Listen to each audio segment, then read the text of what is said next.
I'm telling you all this because you know what? God is saying, I'm preparing you. I'm preparing you for something that you're not ready for.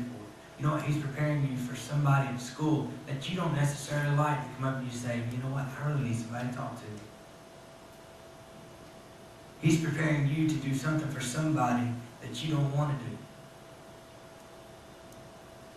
He's preparing you to go into a school and say, you know what? I'm not ashamed of being a Christian. I'm not going to step back and stay in my spiritual closet anymore. Because you know what? Why put on the armor if you're never going to leave the house? How stupid would the knights look back in the old days wearing the armor sitting at the table? Just sitting there. You know what I mean? What's the point? How much sense does it make to prepare to go into the Army, the Marines, go through all that Marine training and being, a trained killer, and then never going to do anything? They call and say, you know what, we need you to go because, our country needs you. Just gonna stay at the house. Robbie's a trained, state trooper. I promise you, he's probably a trained killer. I can put money. Robbie could kill us without any of us knowing. You know what I mean? He's trained to protect us. He's trained. But what if people like him just sat at the house every day? They're trained to do it, but they sit at the house instead of doing what they're trained to do. So why do we as Christians think God's going to put all this time and effort into us? And we pray and we ask God to do things in us, but then we sit on our butt and we don't do anything.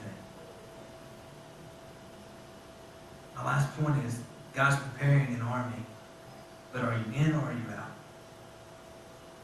Are you in or are you out? See, if you're in the army, if you say, God, you know what, I'm going to be in your army. You've put on the armor of God. You took the time. You've prepared yourself. When God calls you to do something, guess what? You're going to do it. When he says, you know what, Jasmine, I need you to go talk to that person that's sitting there by themselves. Guess what? You're going to do it. Hannah, when he says, you know what, I want you to go speak to that young lady that's homeless over there. They don't have anything. But you need to go speak to them. And you need to share the love of God with them. Guess what? You're going to do it. Alan, on your job, when God says, you know what, Alan, when you're out working, you need to go speak to that person and really share the love of God. Guess what? If you're in, you're going to go do it. If you're out, you're going to stay in your shelter. You're going to stay in your closet. My question is to you, which one are you? Are you in or are you out? I want all of us to be in. I had to make the decision when I picked up the phone the second time. I had to make the decision, either I'm in or I'm out. Either I was going to hide behind the fact that, oops, didn't hear my phone ring or make up some kind of excuse, or I was going to say, you know what, I know why this guy's calling. And I actually caught myself praying whenever I got off the phone the first time I got disconnected. When I was like, God, please let him call back. I don't have his number. That's so far beyond me, especially in that kind of situation. But I know why, because God's put a burden in me for people besides myself. But I had to decide at that moment, either I'm in the army or I'm out. Either I'm going to go to battle for God. Because you know what? That is an area that many Christians will not face. We'd rather run from it than face it. I told the man, I said, I have homosexuals in my family. He goes, well, do you ever talk to them? I said, I talk to them all the time. I said, I tell them I love them, I hug them. I said, I don't care. I don't agree with them. I don't agree with the sin, but I love them.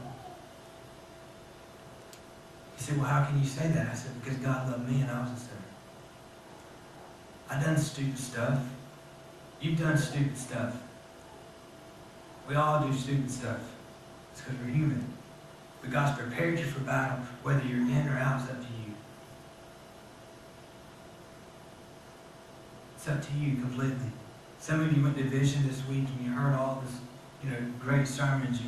You heard great worship. We got to hear great worship and an awesome word here Sunday. But yet we walked into school, we walked out and we went into the world and wasn't a bit of change.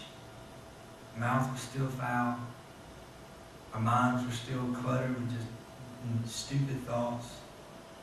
We still walk past people at school that we know are hurting and need a friend. We just walk past them. We see people sitting by themselves at lunch. You know, I done it. I did it. I never went beyond myself to do anything. But at that point in time, I wasn't in the battle for God. I was in the battle for Ryan. And do what Ryan wanted to do, how Ryan wanted to do it. Didn't give a crap about nothing else. He's saying, are you in or are you out? You're facing a lot worse stuff than I ever faced. You will face even more stuff than I'll ever face in ways I've never dealt with.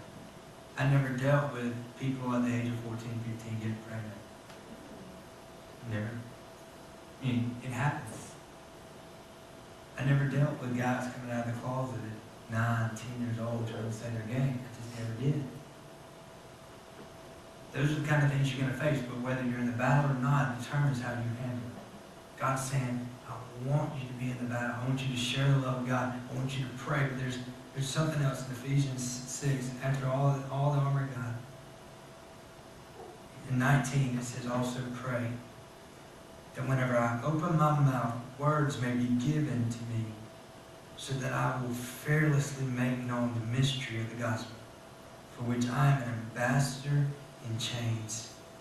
Pray that I might declare it fearlessly as I should. My prayer for you is not that you go to battle and get killed. When we send these guys off to war, I mean, Anna's running them all over there. Her prayer is not, God, I don't want him to come home. Prayer is that he can take what he's learned. He can take the preparation that he's been given, and that he can fearlessly make known the mystery of what he knows. So that when he comes back victorious and alive, the world's a better place. When you step out, you can die, because you know what? If you don't take the right things to battle, you'll get killed. If you go half-heartedly into battle, guess what? You'll die. But it says, pray that I fearlessly have the words to say, to make the mystery of the gospel known.